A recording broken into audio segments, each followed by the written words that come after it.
Good afternoon and welcome to this class on leadership today. As we begin, I want to start with a question as to what do you consider to be the most important aspects of leadership, whether it be in the church or in an organisation that you're running. I want you to take a few moments to write down what you consider to be, in order of importance, what you believe to be most important in leadership and why. And as a Christian leader, you could reflect on what you consider to be most important, particularly in the setting in which you are living and working.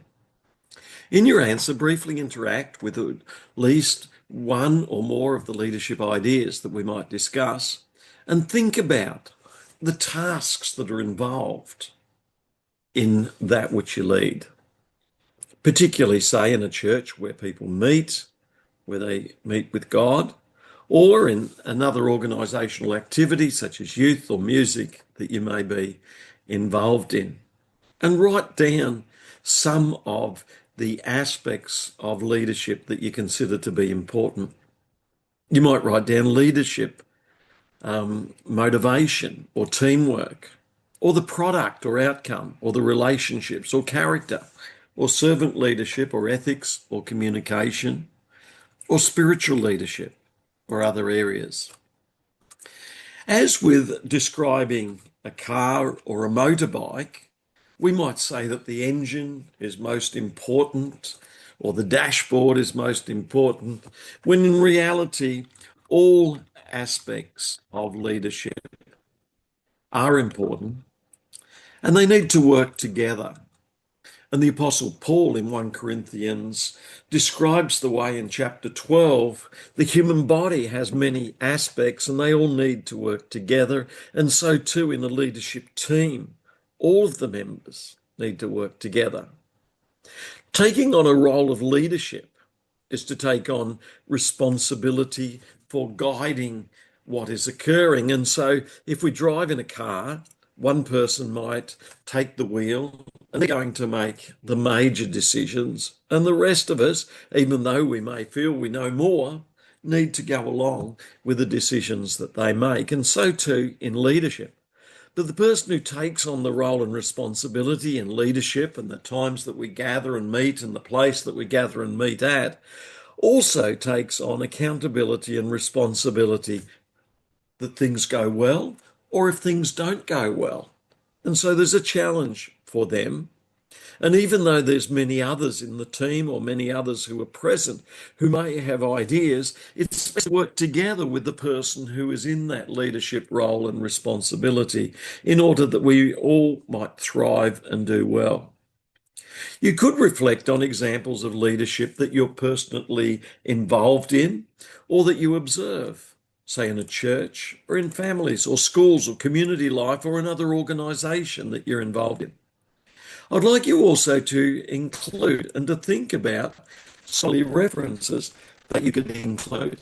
And so if you're interested in teamwork, relationships, in leadership, if you were to go to Google Scholar and do a search on the topic that you are particularly interested in, you could find some resources to explore this further.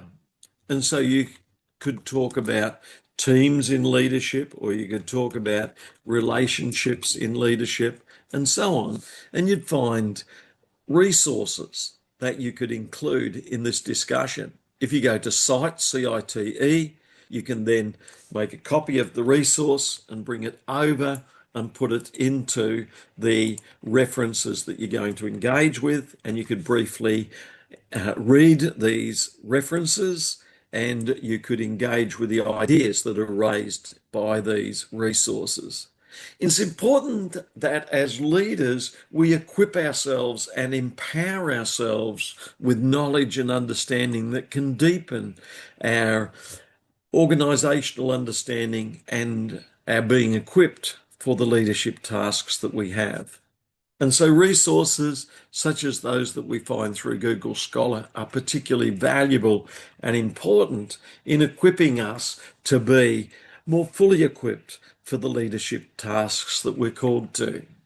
You can, of course, go to Google itself, But if you do, you'll bring up more popular resources, and these may not be as strong in terms of a scholarly sense as those that you find through using a resource such as Google Scholar in order to focus on more scholarly resources.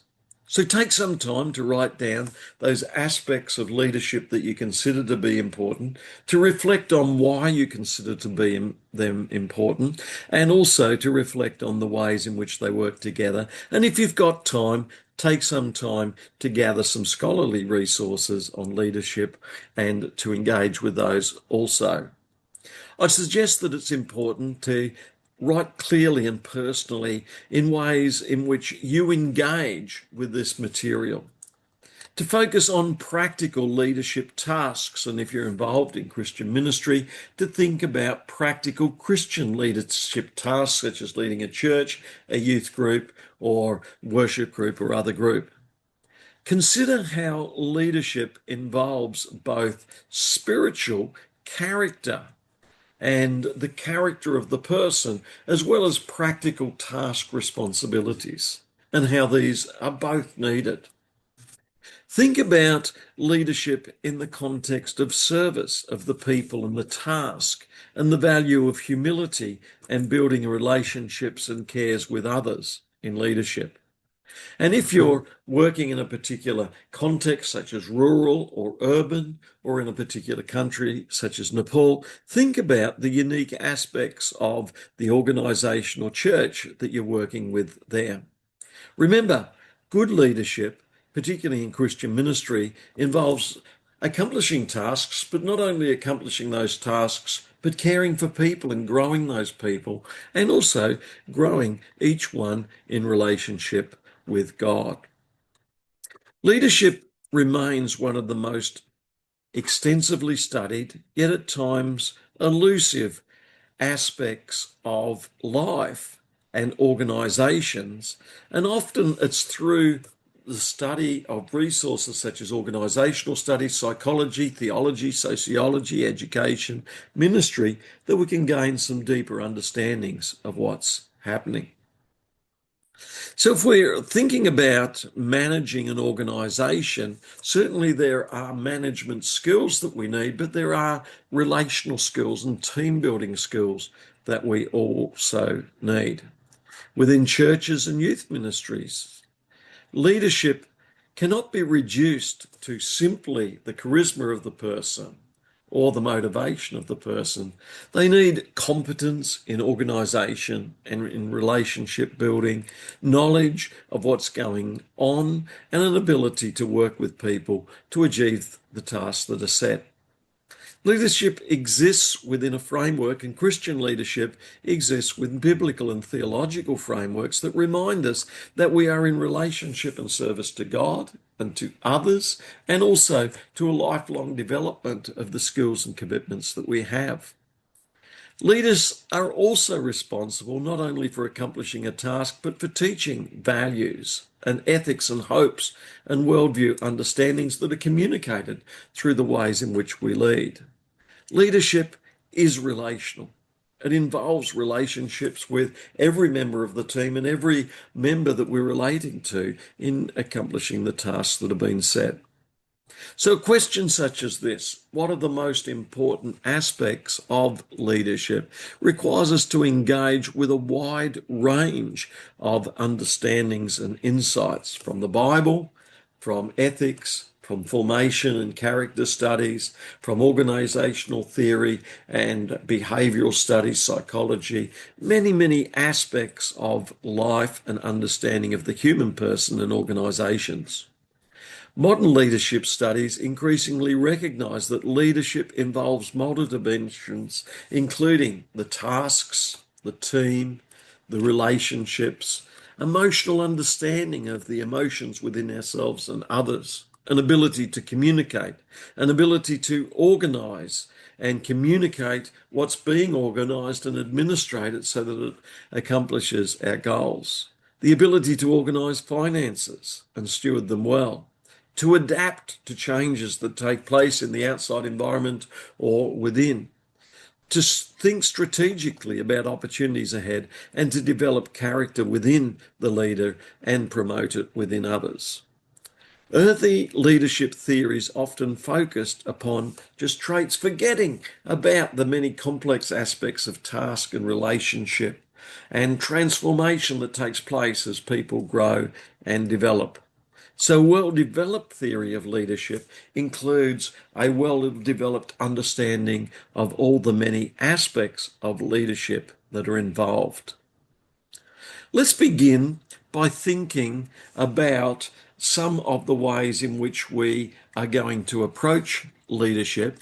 And one of the first ways I'd like to begin is by beginning with Osmer's theory of four stages of theory. And I'd like us to think in terms of practical theology. What are the four stages that we are going to consider in terms of leadership?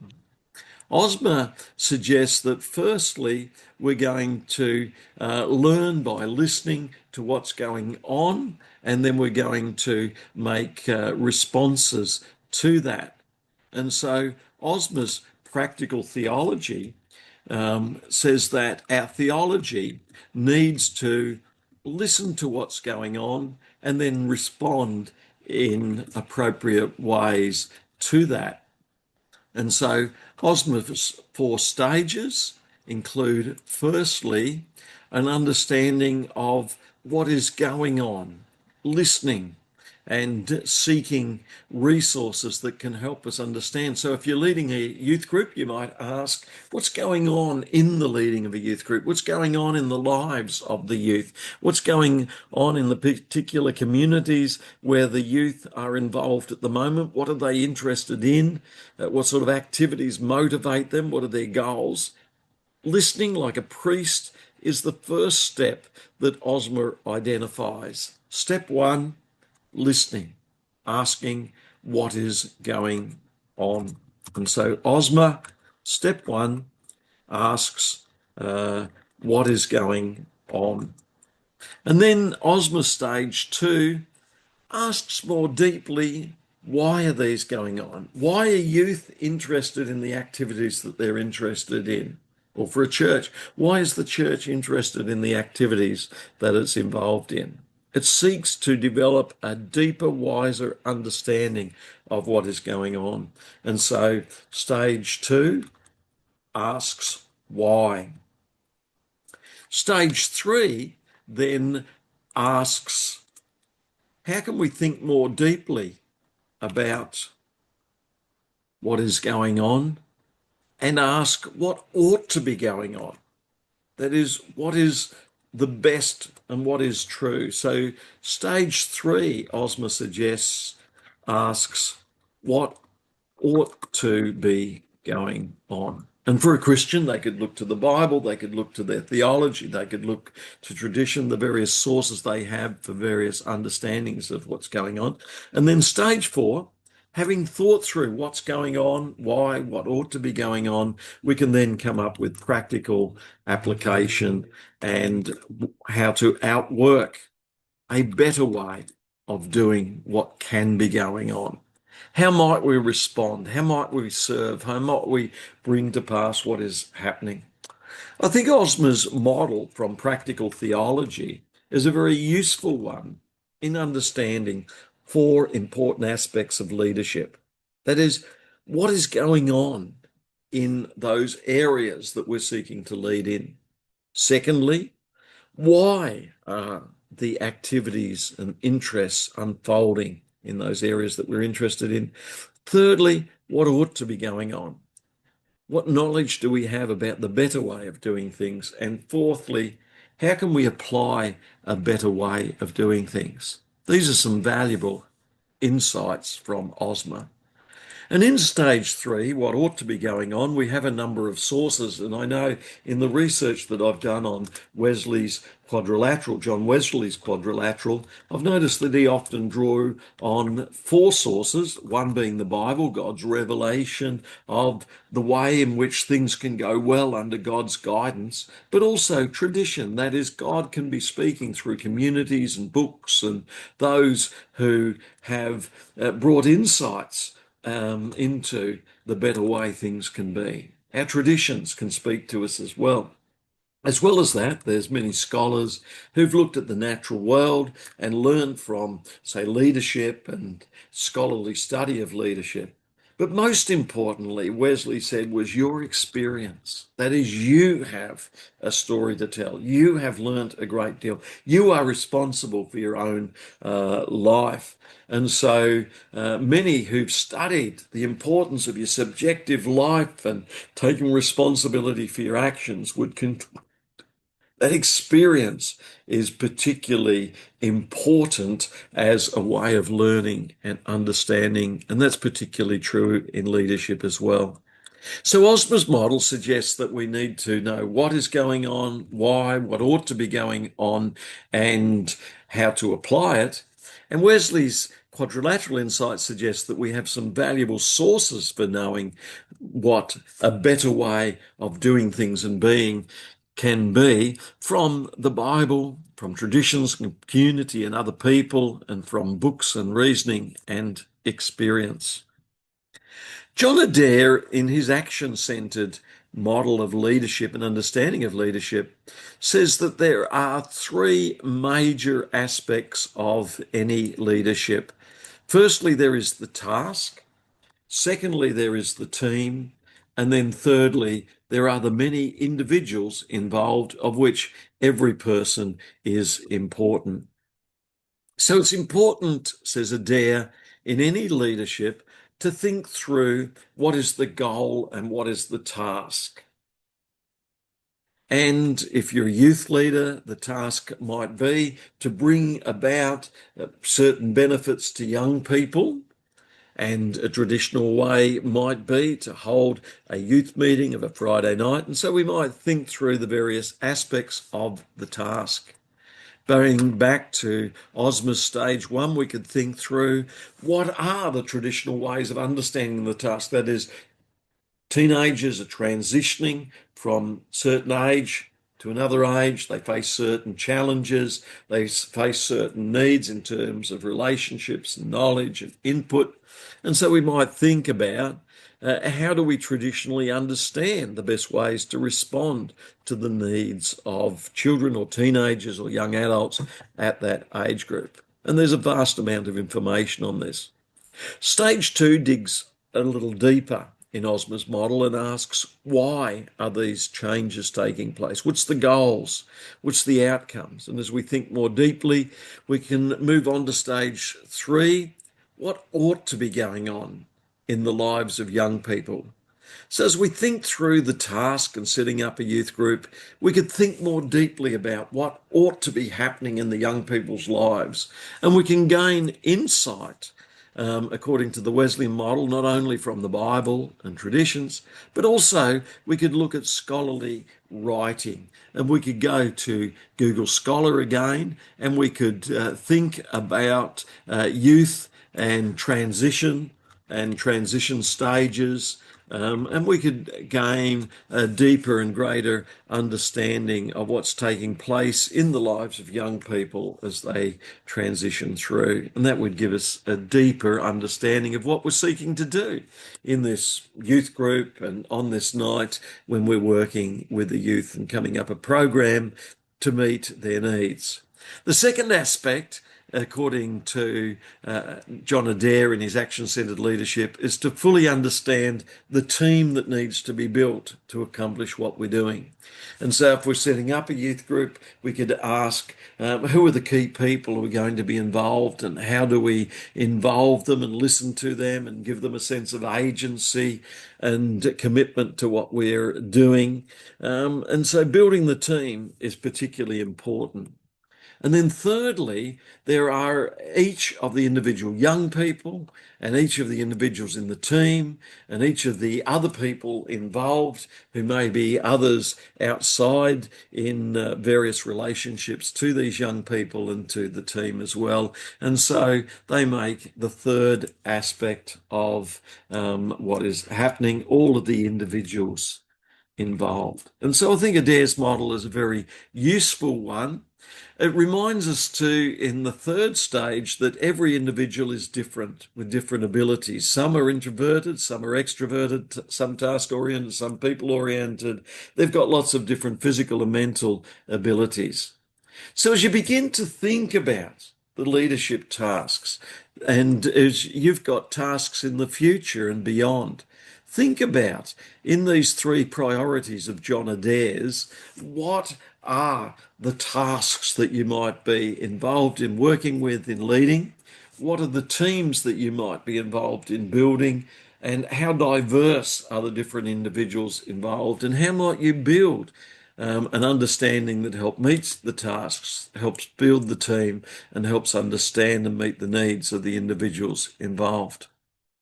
Leadership involves many relationships with the tasks, so we need knowledge and understanding to see them come to pass. With other people and the team, we need knowledge and understanding there, and also with the many individuals involved. And it's important for us to be well equipped for all that is required, to be well equipped for meeting the needs of the tasks that we're called to, for building the teams that we're called to work with, and understanding the many individuals involved.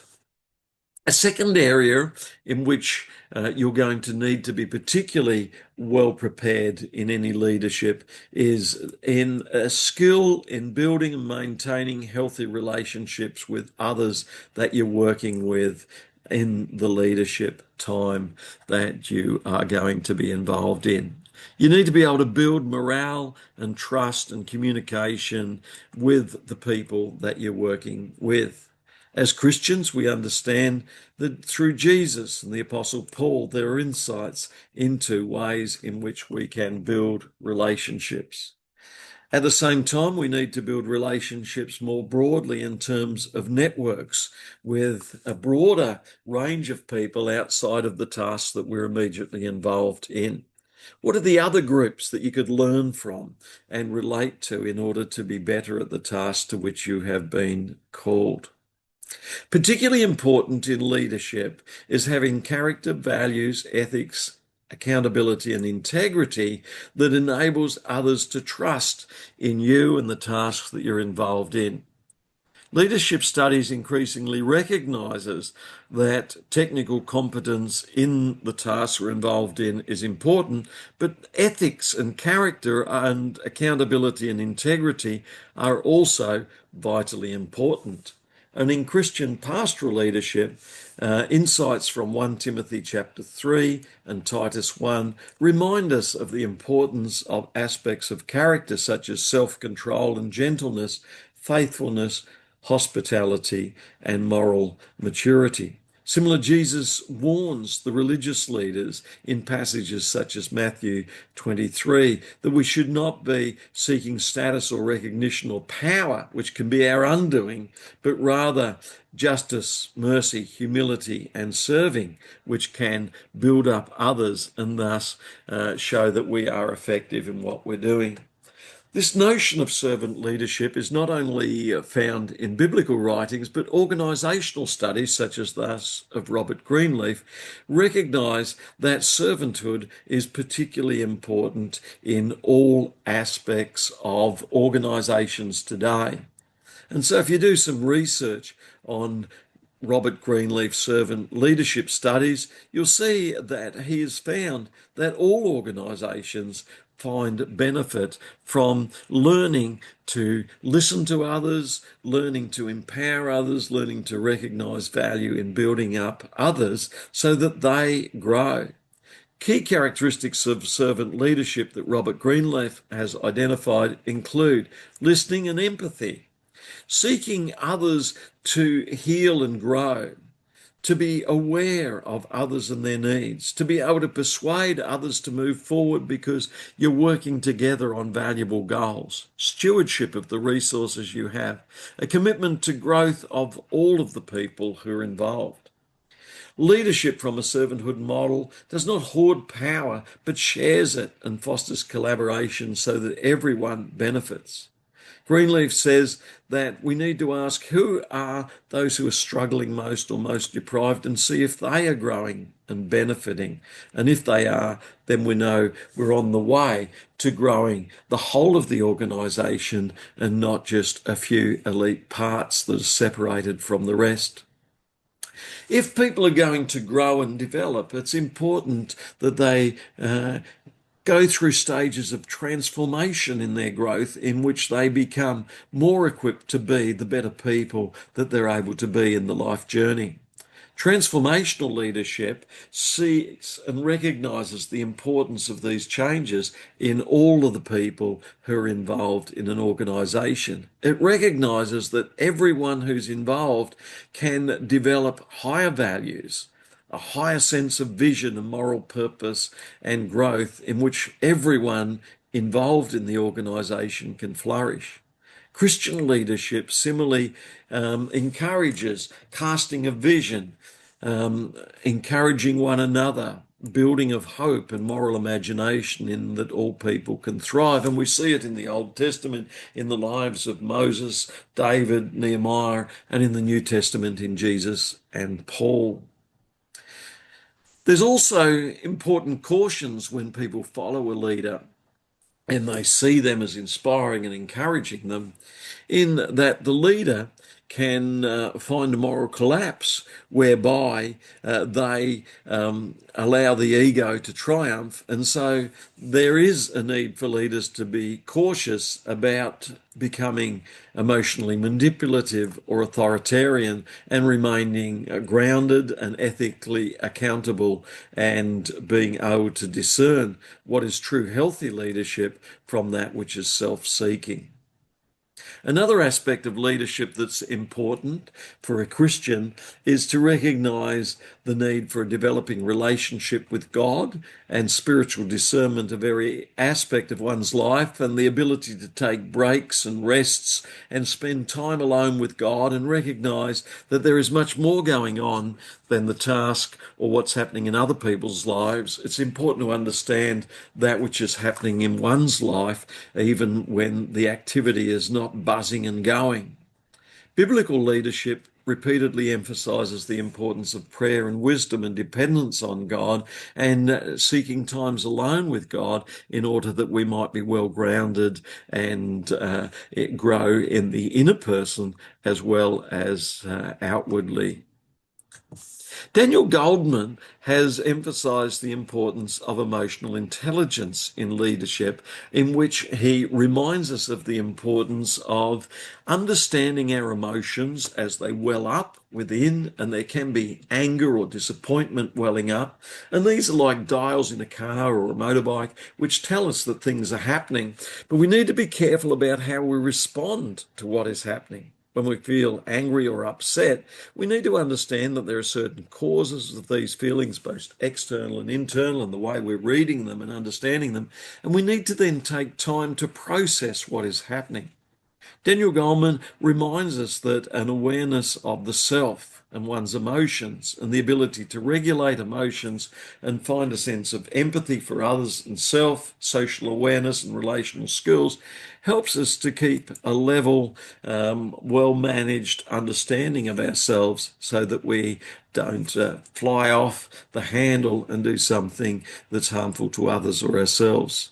Ministry leaders frequently encounter anxiety or conflict or trauma or loneliness or uncertainty. It's important that, like a captain on a ship, that we're able to keep a steady hand and bring confidence to all around us and show emotional maturity and understanding rather than reacting defensively or manipulatively or avoiding conflict. We need to be level-headed in understanding what's going on and the best way to respond. Emotionally intelligent leaders cultivate safe relational environments where trust and honesty, healing and growth are possible. And in the life of Jesus and Paul and others in Scripture, we see examples of emotionally level, thought through, wise responses rather than poor responses. It's important that a leader is wise in every aspect of their life and that which they manage, including organizational leadership, time management, financial management, and stewardship of every area of life and relationship. Poor financial leadership can damage ministries. And debt or mistrust or ethical scandal can do a great deal of damage. And it's important to be able to budget and to understand what's it mean to handle income wisely, handle expenditure wisely, balance them so that income is larger than expenditure and we don't get into trouble, and report on these well, and to have transparency and accountability with others around us that ensures that finances and management are handled well. Communication is particularly important in leadership, whereby we clearly communicate ahead of time what we are setting out to do or what the goal of the organisation and God's plan is for that organisation.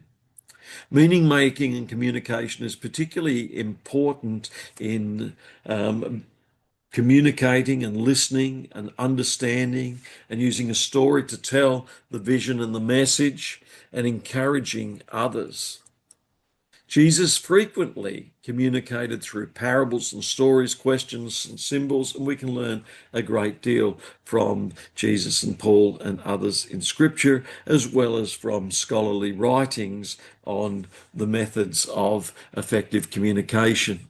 And again, if you want deeper scholarly insights, you could go to Google Scholar and you could look up resources on effective communication, and there'd be a vast number there that you could engage with in a deeper scholarly level. Or if you want to go just at a more popularist level, you could go to just Google and effective communication, and you'd find some more popular resources, though these wouldn't necessarily have the same scholarly depth as those that you would find from Google Scholar.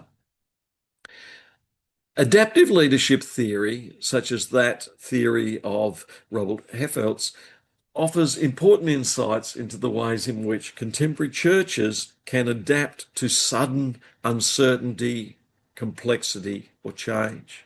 It's important to realise that the way things unfold are not going to necessarily be exactly as people aim for. And the Jerusalem Council in Acts chapter 15 shows some challenges that Paul and others faced as they gather in Jerusalem. But God, in closing some doors there, opens up doors in Greece and through other nations, which is very fruitful. And so being adaptive can open us up to fresh fields of opportunity that are out there.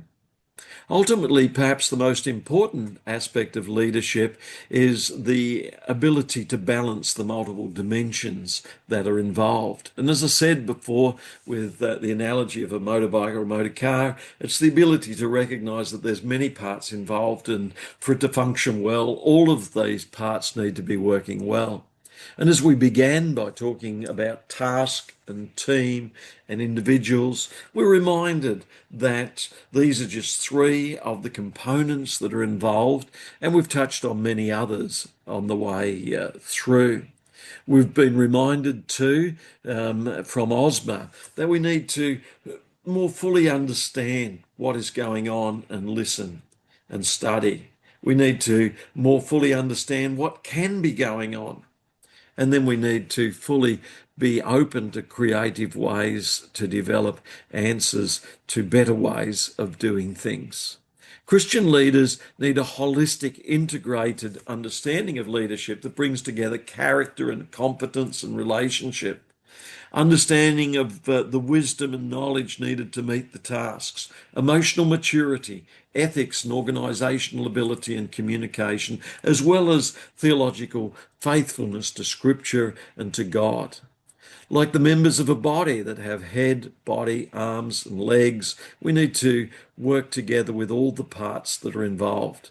And so I encourage you to take some moments now to think about, what do you consider to be the most important aspects of leadership, and to begin to write these down and think about the way in which they integrate together. Think about some of the leadership tasks that you might like to be involved in, and think about the way in which you can bring these many areas together. Think about those tasks that you might rate highly, such as tasks or team or individuals and their needs. And think about the way you can integrate that with the many other areas that involve.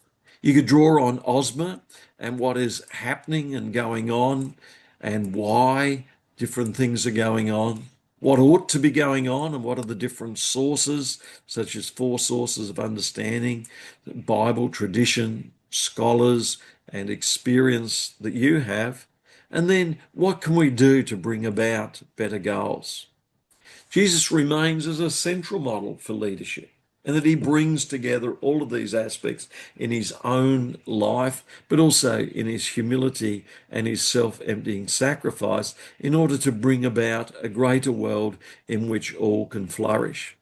I encourage you to engage with the many resources that are available, so that you might be more fully equipped for the leadership tasks that you're called to, and to prayerfully consider the ways in which leadership development in your own life, shared with those around you, can lead to more effective practice and outworking of all that you've been called to do and given opportunity to do in every area of life, particularly in Christian church and life and ministry. Thank you. Keep in touch if you'd like to share some more as well. Thank you.